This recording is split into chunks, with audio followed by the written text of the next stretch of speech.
پیاری زمین، پرل ایسبک کے ناول دا گڈ ارتھ کا اردو ترجمہ، 22واں اور آخری حصہ، باب 34۔ جس طرح برسات کی گرمی کا موسم گرما کا دھوکہ دے کر سردی میں تبدیل ہو جاتی ہے، اسی طرح وانگ لونگ کی محبت بھی پلک جھپکتے سرد پڑ گئی۔ اس کی گرمی جاتی رہی اور اس کی شفقت میں اب شہوت کا پہلو نہ رہا۔ اس آگ کے بجھتے ہی بڑھاپے نے پوری طرح اس پر جال ڈالا۔ اس کے باوجود وانگ لونگ اپنی نئی چہیتی سے شفقت کرتا رہا۔ یہ خیال بھی اس کے لیے تسکین بخش تھا کہ وہ ساتھ رہتی ہے، وہ وفاداری سے اس کی خدمت میں لگی رہتی اور ایسے صبر و تحمل کا ثبوت دیتی جو اس کی کم عمری میں ناپید ہے۔ وانگ لونگ کے چہرے محبت میں کوئی فرق نہ آیا اور اب وہ اسے اسی طرح چاہتا تھا جس طرح باپ بیٹی کو چاہے۔ اس کی خاطر ناشپاتی اس کی بے زبان دیوانی لڑکی کا بھی خیال رکھتی تھی اور اس سے بوڑھے کو یک گونا خوشی ہوتی تھی۔ اس لیے ایک روز اس نے ناشپاتی کو اپنے دل کا حال سنایا۔ اکثر وہ سوچا کرتا تھا کہ میرے بعد اس بیچاری کا کیا حال ہوگا، کون اس کی خبر گیری کرے گا، کیونکہ کسی کو کیا پرواہ کہ وہ زندہ ہے یا مردہ۔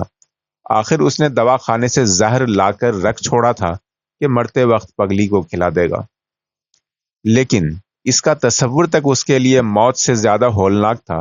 یہی وجہ ہے کہ ناشپاتی کی وفاداری نے اسے اپنا گرویدہ کر لیا۔ ایک روز اسے اپنے پاس بلا کر وانگ لونگ نے کہا، تمہارے سوا کوئی ایسا نہیں جس کے ہاتھ میں اس دکھیاری پگلی کا ہاتھ دوں، کیونکہ میرے بعد کون اس کی بات پوچھے گا۔ میں تو مر جاؤں گا لیکن یہ جیتی رہے گی، کیونکہ اسے نہ کوئی فکر ہے نہ تردد کہ اس کی زندگی کو گھن بن کر کھائے۔ مجھے خوب معلوم ہے کہ میری موت کے بعد نہ کوئی اسے کھلائے گا، نہ یہ دیکھے گا کہ وہ دھوپ میں بیٹھی ہے یا سردی میں یا بارش میں۔ شاید وہ گھر سے نکال دی جائے، اور اس بیچاری کی پرورش میں نے اور میری بیوی نے اپنے ہاتھوں سے کی تھی۔ لو یہ دوا کی پڑیا، اس کی نجات کا ایک ہی ذریعہ ہے۔ جب میں مر جاؤں تو چاول میں ملا کر اسے کھلا دینا، اور وہ بھی وہیں آ جائے گی جہاں میں ہوں گا۔ میری روح کو اسی حالت میں آرام ملے گا۔ لیکن ناشپاتی اس پڑیا کو دیکھ کر الگ دپک گئی اور اپنے مخصوص نرم لہجے میں بولی، میں جو کیڑے مکوڑوں کو بھی نہیں مار سکتی، یہ خون اپنی گردن پر کیوں کر لوں گی؟ میرے آقا، آپ کے احسان کو یاد رکھنے کے لیے میں پگلی بٹیا کی پرورش اپنے ذمے لیتی ہوں، کیونکہ آپ سے زیادہ کوئی اس زندگی میں مجھ پر مہربان نہیں ہوا۔ آپ کا مہر بے پایاں ہے۔ اس کی باتیں سن کر وانگ لونگ کو رونا آنے لگا، کیونکہ کسی نے اس کے احسان کا بدلہ یوں نہ چکایا تھا۔ اس کی محبت اور بھی زیادہ ہو گئی اور وہ بولا، ننھی، یہ سب سچ ہے، پھر بھی خاکم بدہن، زندگی کا کیا اعتبار؟ اگر تم بھی اٹھ گئیں تو دنیا میں اس کا کون ہوگا، کیونکہ میری بہوؤں کو اپنے بچوں اور جھگڑوں سے فرصت کہاں۔ میرے بیٹے سب مردوں کی طرح ان جھمیلوں سے دامن بچاتے ہیں۔ ناشپاتی نے اس کا مطلب سمجھ کر زہر کی پڑیا چپ چاپ رکھ لی۔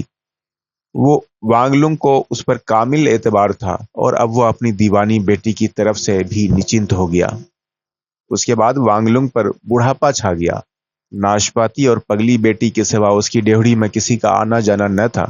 کبھی کبھی وہ چونک کر ناشپاتی کو بیکل ہو کر دیکھتا اور کہتا، ننھی، ایسی ساکن زندگی تمہاری عمر کے لیے نہیں۔ لیکن وہ ہمیشہ کمال احسان مندی اور سعادت مندی سے جواب دیتی، بلا سے اطمینان اور سکون تو ہے۔ پھر وہ کبھی کہہ اٹھتا، تمہارے لیے میں بہت بوڑھا ہوں اور میرے جسم میں اب وہ آگ کی جگہ راکھ ہی راکھ ہے۔ لیکن وہ ہمیشہ تشکر آمیز لہجے میں کہتی، آپ میرے مہربان ہیں اور کسی مرد سے میں اس سے زیادہ توقع نہیں رکھتی۔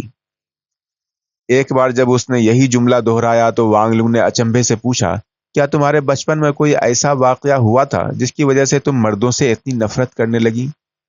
یہ سنتے ہی باندی کی آنکھوں میں خوف و ہراس چھا گیا اور انہیں ہاتھوں سے ڈھک کر وہ آہستہ سے بولی، آپ کے سوا مجھے تمام مردوں سے نفرت ہے۔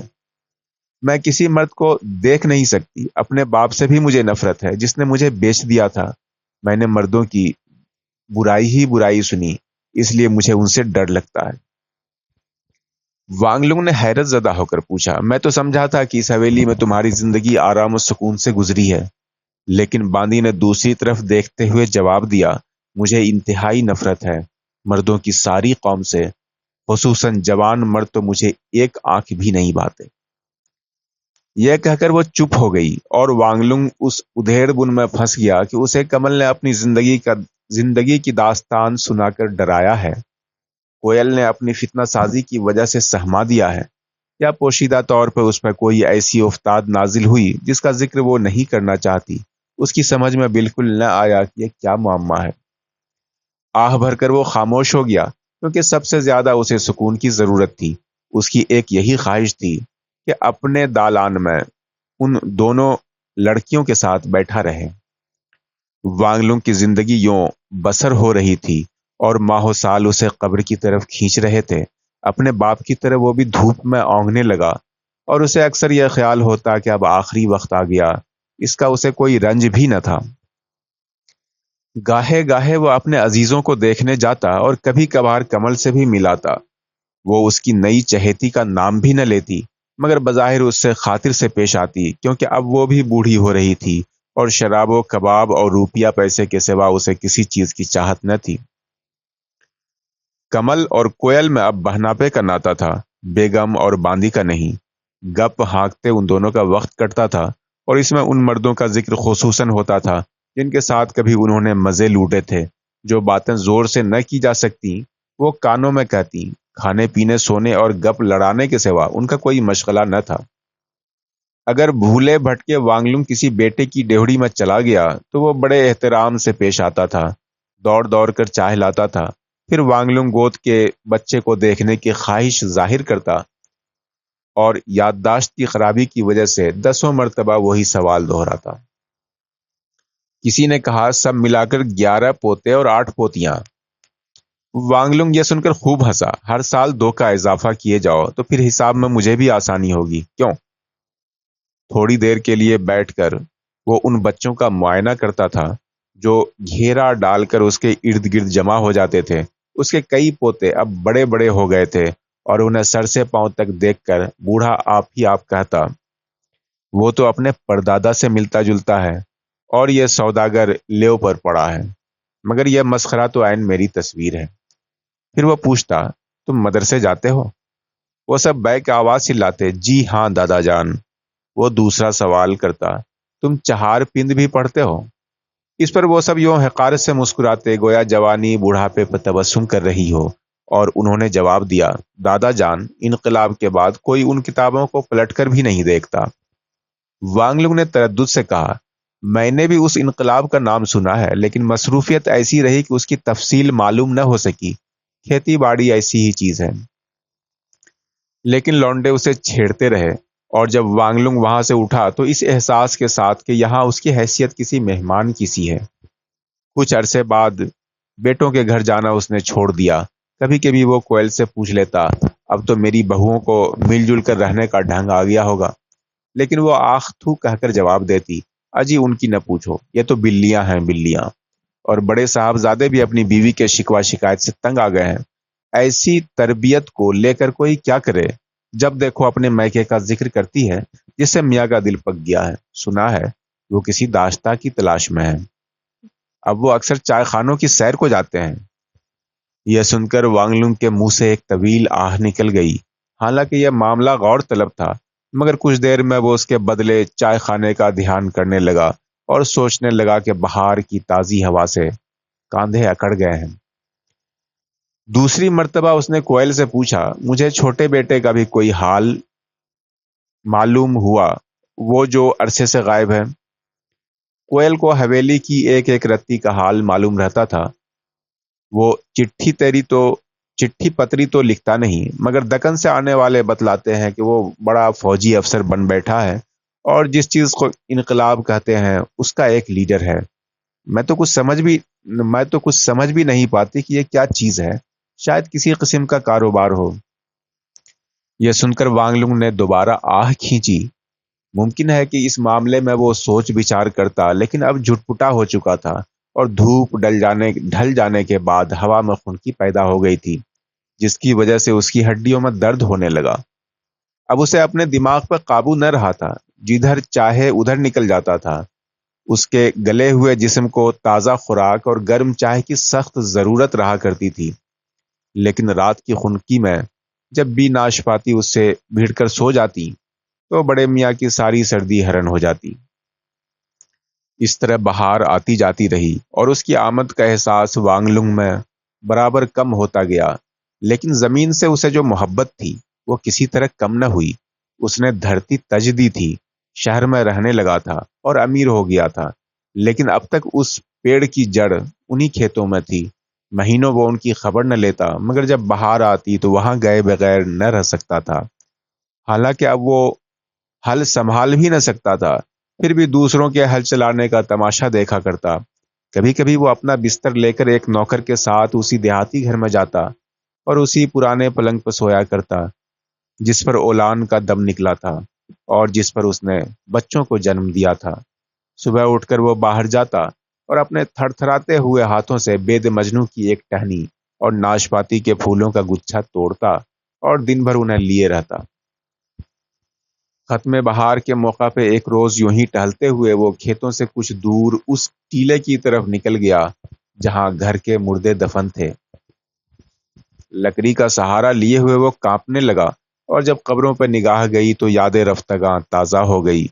اس کے تصور میں ان کی تصویریں جتنی صاف تھیں اتنی دیوانی بیٹی اور باندی ناشپاتی کے علاوہ کسی زندہ کی بھی نہ تھی۔ اس کا دماغ ماضی کی ورق گردانی کرنے لگا اور ہر چیز اسے صاف صاف یاد آئی۔ اس چھوٹی لڑکی کو بھی وہ نہ بھول سکا جس کی کوئی اطلاع عرصے دراز سے نہ ملی تھی۔ اب اس کے بچپن کی مورت سامنے آ گئی، ریشم کے سے پتلے اور لال ہونٹ۔ اب اس کا وجود یا عدم وجود وانگ لنگ کے لیے برابر ہو گیا تھا۔ یک بیک اسے خیال آیا، اب میرا نمبر ہے۔ قبرستان کے اندر جا کر اس نے غور سے اس جگہ کو دیکھا جہاں وہ دفن کیا جائے گا۔ یہ جگہ ابا اور چچا کی قبروں کے نیچے اور چنگ کی بغل میں تھی۔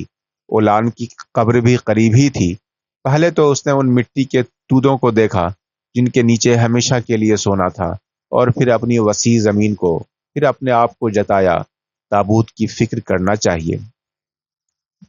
بڑے جتن سے یہ تجویز اس نے اپنے ذہن میں محفوظ رکھی اور شہر پہنچتے ہی بڑے بیٹے کو بلا کر کہا، میں کچھ کہنا چاہتا ہوں، میں حاضر ہوں، ضرور فرمائیے۔ لیکن عین اسی وقت وانگ لنگ وہ بات بھول گیا اور بے بسی سے اس کی آنکھوں میں آنسو آ گئے، کیونکہ اس نے اپنے حافظے پر زور دیا تھا۔ اس کے باوجود اسے کچھ یاد نہ رہا۔ ناشپاتی کو بلا کر وہ پوچھنے لگا، ننھی میں کیا کہنا چاہتا تھا؟ ناشپاتی نے نرمی سے کہا، آج آپ کہاں رہے؟ وانگ لنگ نے ٹکٹکی باندھ کر اسے دیکھتے ہوئے جواب دیا، میں زمین پر تھا۔ زمین کے کس حصے پر؟ اس سوال نے پھر اس کی یادداشت تازہ کر دی اور اس کی اشک آلود آنکھیں ہنس پڑیں۔ وہ چلایا، ہاں ہاں مجھے یاد آ گیا بیٹے، میں اپنی قبر کے لیے جگہ کا انتخاب کر چکا ہوں۔ یہ ابا اور چچا اور چنگ اور اولان کی قبروں کے بیچ میں واقع ہے۔ میں چاہتا ہوں کہ انتقال سے پہلے اپنے تابوت کو دیکھ لوں۔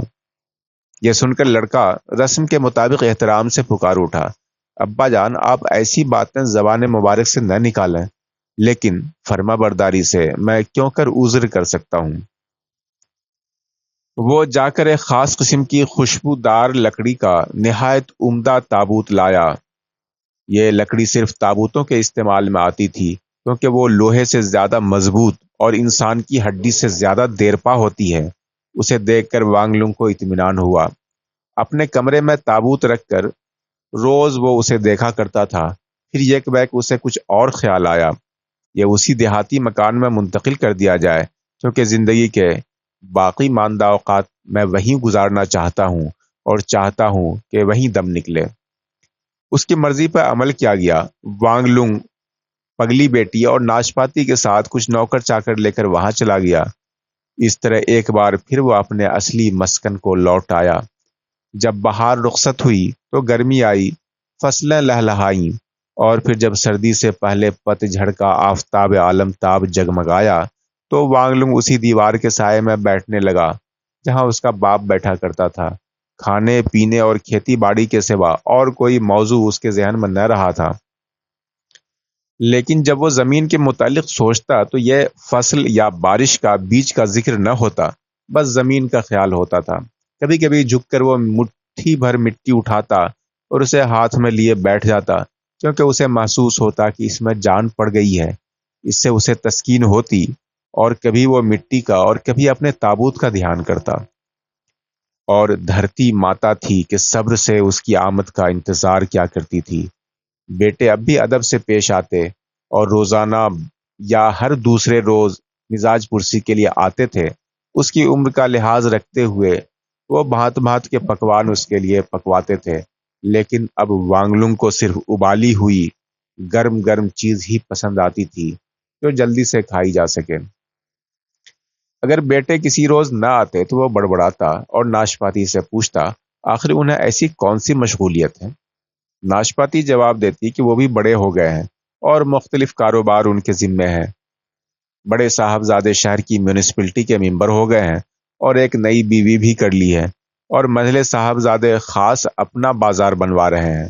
مگر وانگلنگ کی سمجھ میں کچھ نہ آتا، اور زمین کو دیکھتے دیکھتے وہ یہ سب باتیں بھول جاتا۔ صرف ایک روز لمحہ بھر کے لیے حقیقت پر اس کی نظر گئی۔ اس دن دونوں بیٹے آئے ہوئے تھے اور سلام و کلام کے بعد گھر کے باہر چہل قدمی کر رہے تھے۔ وانگلنگ چپکے ان کے پیچھے جا کر کھڑا ہو گیا، اور انہوں نے اس کے پاؤں کی آہٹ بھی نہ سنی اور نہ گیلی مٹی پر اس کی لاٹھی کی آواز ہوئی۔ وانگلنگ نے اپنے منجلے بیٹے کو مخصوص چکنے چپڑے انداز میں یہ کہتے سنا، ہم فلاں فلاں کھیت بیچ کر ان کی قیمت آپس میں برابر برابر تقسیم کر لیں گے۔ آپ کا سرمایہ میں خاصے سود پر لے لوں گا، کیونکہ ریل نکل آنے کی وجہ سے میں جنس سمندر کی راہ دساور نہیں بھیج سکتا۔ بوڑھے کے کانوں میں کھیت بیچ دیں گے یہ محاورہ گونجنے لگا، اور لاکھ ضبط کرنے پر بھی وہ اپنے غصے کو نہ روک سکا اور چلا اٹھا، ارے کاہل اور کمینے لڑکو، کھیتوں کو بیچ دو گے؟ اس کی آواز روند گئی، اور اگر لڑکے تھام نہ لے تو وہ گر پڑتا۔ وہ زار زار رونے لگا۔ لڑکوں نے اسے لاکھ سمجھایا اور بجھایا، جی نہیں، ہم ہرگز زمین نہ بیچیں گے۔ بوڑھے نے بھرائی ہوئی آواز میں کہا، زمینوں کی بکری کے ساتھ خاندان کا خاتمہ شروع ہوتا جاتا ہے۔ ہم زمین سے نکلے اور اسی میں سما جائیں گے، اور اگر زمین باقی رہنے دو گے تو زندہ رہو گے۔ زمین تم سے کوئی نہیں چھین سکتا۔